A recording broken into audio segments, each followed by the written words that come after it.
Sarap, B. So, meron akong nabili na trending na hotdog. At ito yung Uncle Boss. At alam niyo naman na ang Uncle Boss ay bagay na bagay kay Uncle because he is my uncle and my boss is me, not Mikey. So, itong iluluto natin. Tapos, papakain natin dun sa aking mga chikiting. So, first, papainit muna tayo ng mantika. Olive oil na naman ang ginamit ko kasi maganda daw ang olive oil talaga. Hindi nagbabara sa mga kasukasuhan. This one is Uncle Boss. Oh, familiar. So, dahil di ba pumuputok to? Ay, alam ko na yung hotdog na pumuputok. Ngayon, hindi na ako alam na gano'n.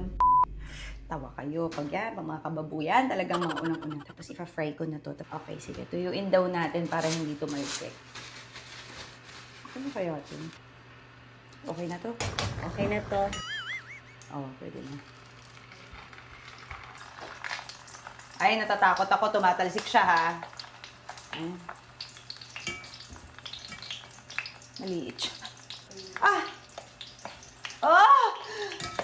Tumatalsik. Ayokong, di nyo na muna ako makikita. Tumatalsik.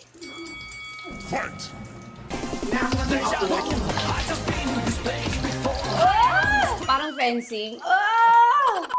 So, this is our hot dog. So, ito ang aking uncle and ang boss. Not you. Eat na your hot dog, kids. Okay, go. Nope. Init. Excited ako dito.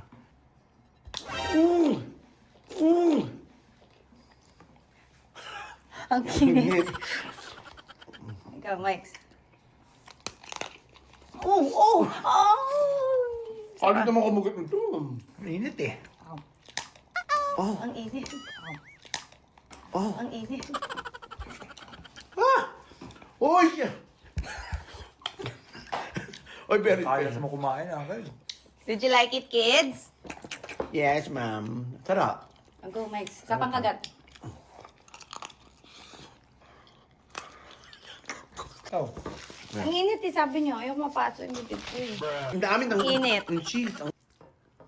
Nope. Mainit ba yung cheese? Hindi! Promise. Ayoko. Ano ba ang Kalat na mukha ito. Okay, go. Nope. Takot. Natatakot ako kasi feeling ko ang init. Okay, 1, 2, 3. Mainit ba Go. talaga? Go. Kasi baka ang mapaso ako. Bait.